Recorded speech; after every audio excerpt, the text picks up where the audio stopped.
नमस्कार, मैं आपको बताने जा रहा हूं कक्षा 11वीं और कक्षा 12वीं का लोक शिक्षण संचालनालय छत्तीसगढ़ शासन द्वारा जारी एवर राइट ग्रीष्मकालीन परियोजना का बेस्ट उत्तर आप स्क्रीन पर देख पा रहे होंगे। आमा राइट ग्रीष्मकालीन परियोजना कक्षा 11वीं और 12वीं का इसे लोक शिक्षण संचालनालय छत्तीसगढ़ शासन द्वारा बच्चों के लिए बनाने के लिए दिया गया है। इसके आधार पर भी फ्यूचर में नंबर मिल सकता है। इसके आधार पर भी फ्यूचर आने वाले समय में कहना चाहिए सबका नंबर जुड़ेगा। जिस तरह से असाइनमेंट का नंबर जो है मूल्यांकन में क्लास 10 में जुड़ गया, उसी तरह से हर प्रोजेक्ट का अब गवर्नमेंट जो भी लॉन्च करेगा बच्चों के लिए, उसके आधार पर मार्किंग के लिए आगे भविष्य में लाभ मिल सकता है। इसलिए आप ध्यान से देखिए और सबको बनाना जरूरी है, क्योंकि भविष्य में इसका भी नंबर जो है कहीं ना कहीं पर आपको मिलता रहेगा अपनी स्कूल लाइफ में। तो प्रश्न पहला कक्षा 11वीं के लिए भी है और 12वीं के लिए भी है, सेम है बिल्कुल। आप ध्यान दीजिए वीडियो में। प्रश्न पहला, शासन की लाभप्रद योजनाओं का आकलन आपके गांव या आपके शहर में जो भी लागू है उसकी योजना के बारे में आपको लिखना है, जैसा कि क्रमांक में दे रखा है। क्रमांक है, योजना का नाम है, आपके गांव मोहल्ले में कितने लोग लाभान्वित हुए, योजना से क्या परिवर्तन आया, योजना के बेहतर कार्य हेतु आपके सुझाव बताना है यहाँ पर। तो हम आपको बता रहे हैं क्रमांक पहला, योजना का नाम है नरवा, गरवा, घुरवा और बारी। ये है छत्तीसगढ़ सरकार की महत्वाकांक्षी योजना है, नरवा, गरवा, घुरवा और बारी। आपके गांव मोहल्ले में कितने लोग लाभान्वित हुए वो बताना है। तो हमारे गांव का मैं बता रहा हूं, अपने गांव के पास का, तो ये है 50। योजना से क्या परिवर्तन आया, तो नरवा गरवा का कहना चाहिए घुरवा वगैरह का सदुपयोग हुआ और कुछ लोगों को रोजगार भी मिल गया। योजना के बेहतर कार्य हेतु आपके सुझाव क्या है, तो ये मेरा व्यक्तिगत सुझाव है, अधिक से अधिक सब्जी और फल दालें लगाने हेतु प्रेरित करना चाहिए। नरवा किनारे गरवा का उपयोग करके घुरवा किनारे जितने भी बारी है वो सब बारी में, क्योंकि इस योजना में बारी आ गई, इसलिए अधिक से अधिक इस बारी में बाड़ी में सब्जी और दलहन फसलों का उपयोग करना चाहिए। जितना ज़्यादा हम सब्जी और दलहन फसल लगाएंगे उतना ही ज़्यादा कहना चाहिए यहाँ पर देश में पूरे राज्य में सब्जियां की मात्रा सस्ती होगी। यहाँ पर दूसरा बिंदु आता है मुख्यमंत्री सुपोषण अभियान। इसमें लाभान्वित है 100 छोटे बच्चों का शारीरिक विकास हुआ है। पौष्टिक खाद्य पदार्थ में उच्च गुणवत्ता बढ़ाएं, ये हमारा सुझाव है कहना चाहिए व्यक्तिगत, कि संशासन को पौष्टिक खाद्य पदार्थों में उच्च गुणवत्ता बढ़ा करके ही, अच्छे क्वालिटी का बढ़ा करके ही कहना चाहिए, इसके माध्यम से सुपोषण अभियान में वितरण करना चाहिए। तीसरा इसमें योजना है गोधन न्याय योजना, मतलब इसमें गाय की गोबर को खरीद रही है सरकार जो है इसमें, तो अपने गांव के 70 लोग लाभान्वित हुए हैं। पशुधन का उपयोग एवं पशुपालन को बढ़ावा मिला है, क्योंकि गाय की गोबर का कीमत बढ़ गई, इससे लोग पशुधन का ज़्यादा प्रयोग भी करेंगे। और मैं चाहूँगा यहाँ पर सुझाव में अधिक से अधिक गाय भैंस का पालन करने हेतु प्रेरणा देनी चाहिए गवर्नमेंट को, ताकि गाँव के लोग, किसान लोग, अभी वर्तमान में गाय भैंस बकरी की संख्या कम होते जा रही है धीरे धीरे जगह जगह, तो की संख्या को बढ़ाना चाहिए। पालन पोषण हर किसान को करना चाहिए। जो बड़े संपन्न वर्ग किसान है वो लोग ये सब करना चाहिए, कार्य को नहीं कर रहे हैं, और जो एकदम निम्न मजदूर है वो भी नहीं कर रहे हैं। तो सब लोग को थोड़ा थोड़ा इसका कहना चाहिए, प्रयोग करना चाहिए। अधिक से अधिक गाय भैंस का पालन करना चाहिए, जिससे दुग्ध उत्पादन बढ़ेगा, गोबर का उत्पादन बढ़ेगा। कहना चाहिए खेती के लिए कहना चाहिए एक प्रकार से जैविक खाद मिलेगा। चौथा है डॉक्टर खूबचंद बघेल स्वास्थ्य योजना। इसमें 30 लोग लाभान्वित हुए हैं, सभी व्यक्ति स्वस्थ हुए हैं। लेकिन शासन से ये मेरा निवेदन है कि दवाई सस्ती हो और डॉक्टर की सुविधा हर गांव में होना चाहिए। पांचवा है बिजली हाफ योजना। तो बिजली हाफ योजना में कहना चाहिए 300 लोग अपने गांव का लाभान्वित हुए हैं। बिजली के बिल से अधिक खर्च से मुक्ति मिला है। तो यहाँ पर 400 यूनिट के ऊपर में हाफ का, जो 400 यूनिट तक जो लागू है हाफ को, बहुत ही अच्छा योजना है। गरीबों का बिजली बिल तो पूरा माफ ही कर देना चाहिए। गरीब का मतलब यहाँ पर उनके घर द्वार परिस्थिति को देखते हुए सर्वे करना चाहिए। गरीब का मतलब ये नहीं कि 4 कमरे का पक्का भवन है, घर में मोटरसाइकिल है और टीवी है, ये गरीब नहीं है मान के चलिए।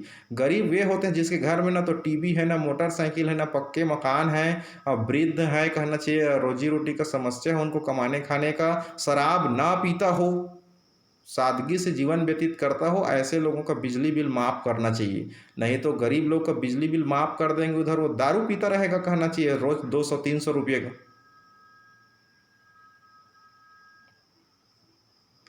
छठवां है मोर छत मोर बिजली योजना। तो मोर छत मोर बिजली योजना में, तो यहाँ पर मोर छत मोर बिजली योजना भी बहुत अच्छा, इसमें 5 लोग लाभान्वित हुए हैं। बिजली की बचत, सौर ऊर्जा का प्रयोग हो रहा है, इसमें करना चाहिए। घर के छतों में करना चाहिए, सोलर पैनल लगना चाहिए और अधिक से अधिक घरों को सोलर लाइट लगना चाहिए, जिससे सरकार की बिजली में भी बचत होगी और अधिक समय तक कहना चाहिए घरों में लाइट रहेगा, लाइट गोल की समस्या कम होगी इससे। 7वां होता है मिनी माता अमृत धारा नल योजना।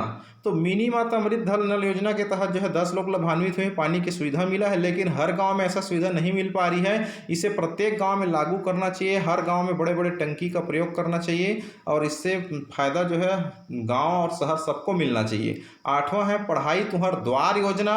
इसमें कहना चाहिए अपने क्षेत्र के 50 लोगों को फायदा मिला है, सभी बच्चे ऑनलाइन से पढ़ाई किए, लेकिन मेरा सुझाव ये है सबके पास मोबाइल नहीं हो पा रहा था, इसलिए कक्षा 8वीं से 12वीं तक को स्मार्ट मोबाइल वितरण करना चाहिए हर स्टूडेंट को, ताकि वो अपने हिसाब से पढ़ाई कर सके। और मोबाइल में ऐसा सेट करना चाहिए ताकि पढ़ाई से रिलेटेड ही उसमें ऐप्स हो, बाकी मत खुले।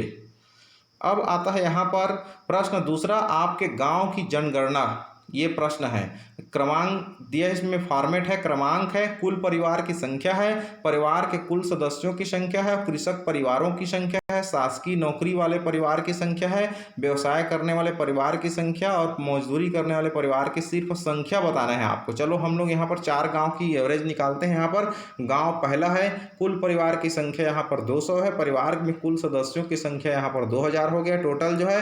कृषक परिवार इसमें 100 है और शासकीय नौकरी करने वाले परिवार की संख्या 10, व्यवसाय करने वाले परिवार की संख्या 40, मजदूरी करने वाले परिवार की संख्या 50। इसी तरह से दूसरा है, यहाँ पर दूसरा गांव में 150 फैमिली है, जिसमें 1590 टोटल फैमिली मेंबर हो गए। 70, 15, 35, 30 ये कॉलम है, उसके हिसाब से आपको भरना है। हो सकता है आपके गांव के आंकड़े अलग अलग हो, तो थोड़ा से आप कम ज़्यादा करके आप लिख दीजिए, डिफरेंस थोड़ा करके आपको लिखना है। इसी तरह से आप तीसरा गांव का देख लीजिए, इसी तरह से हमारे चौथा गांव का देख लीजिए, तो आप अपने क्षेत्र के कम ज़्यादा करके नंबर बना सकते हैं।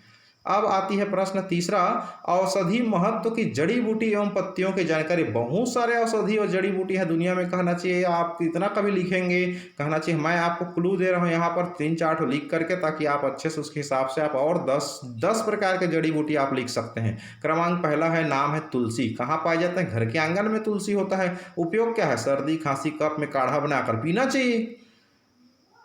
दूसरा है नीम। गांव में, खेत में, खलिहान में, घरों के आसपास नीम का पेड़ वृक्ष रहता ही है। त्वचा संबंधी रोग के इलाज में इसके पत्ती की, इसके जड़ों का, इसके तेल का प्रयोग किया जाता है। और भी उपयोग आप लिख सकते हैं ज़्यादा डिटेल में। तीसरा है अदरक। गांव में, बाड़ी में, दुकान में सौंठ के रूप में पाया जाता है, तो पाचन कफ आदि रोगों के इलाज में अदरक का प्रयोग किया जाता है। चौथा है हल्दी। गांव में इसकी फसल भी लगती है और दुकानों में हल्दी का पाउडर मिलता है, तो पोषक तत्व की पूर्ति भी करता है। 5वां है करेला। कृषि बाड़ी से मिलता है, शुगर के इलाज में भी काम आता है। तो इस तरह से कहना चाहिए ये जो और भी आप जड़ी बूटी है, मेथी भी आ जाता है आपका, कहना चाहिए जामुन भी आ जाता है इस श्रेणी में, कहना चाहिए आपका, और दालचीनी आ जाएगा इसमें, कहना चाहिए आपका मरीच आ जाएगा, जीरा भी आ जाती है इसमें, कहनी चाहिए। इसी तरह से आपका लौंग भी आ जाएगा। तो बहुत सारे कहना चाहिए जड़ी बूटी, पत्ती वगैरह है, सबका प्रयोग किया जाता है, आप लिख सकते हैं चाहें तो। प्रश्न चौथा है, किन्हीं 10 देशों के मुद्रा का नाम लिखना है। बहुत इंपॉर्टेंट क्वेश्चन है। क्रमांक है, देश का नाम, मुद्रा का नाम, भारतीय मुद्रा, रुपये में मूल्य कितना कितना है। तो सबसे पहले हम भारत की बात करते हैं। पहला भारत, यहाँ की मुद्रा का नाम रुपया है, 1 रुपया बराबर 1 रुपया होता है। दूसरा होता है जापान, यहाँ की मुद्रा को एन कहते हैं, 1 एन बराबर 0.66। तीसरा होता है मलेशिया, यहाँ की मुद्रा को दिनार कहते हैं, 1 दिनार इज इक्वल टू 240 रुपीज़। इस तरह से यहाँ पर चौथा आ गया म्यांमार, क्याट है, 1 क्याट इज इक्वल टू 19.8। 5वां होता है सऊदी अरब, ये होता है रियाल, 1 रियाल बराबर 19.30। 6वां होता है Singapore, Singapore is equal to Singapore dollar, 1 Singapore dollar is equal to 54.72। 7वां होता है दक्षिण कोरिया, वोन होता है यहाँ की मुद्रा, 1 वोन इज इक्वल टू 0.65 रुपीज़। 8वां होता है इजिप्ट या मिस्र कहते हैं, 1 पाउंड इज इक्वल टू 102 रुपया। इस तरह से 9 है जर्मनी, यहाँ की मुद्रा का नाम है mark, 1 mark is equal to 88.27। 10वां है America, 1 dollar is equal to 72 रुपया। तो इस तरह से होती है, कहना चाहिए। अब मैं आपको एक सूचना देना चाहूँगा, शेष प्रश्नों के उत्तर के लिए आप हमारे व्हाट्सएप ग्रुप में जुड़ने की कृपा करें। नीचे डिस्क्रिप्शन बॉक्स में ग्रुप पहला और दूसरा का लिंक है, किसी एक ग्रुप में जुड़ सकते हैं।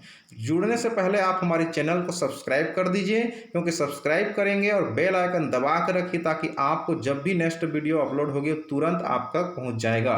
तो नेक्स्ट जो सवाल के उत्तर है कुछ घंटों के पश्चात आपके मोबाइल में इसका नोटिफिकेशन चला जाएगा। इसके लिए आप सब्सक्राइब करके बेल आइकन दबा कर रखें ताकि आपको नेक्स्ट क्वेश्चन का आंसर तुरंत मिल सके।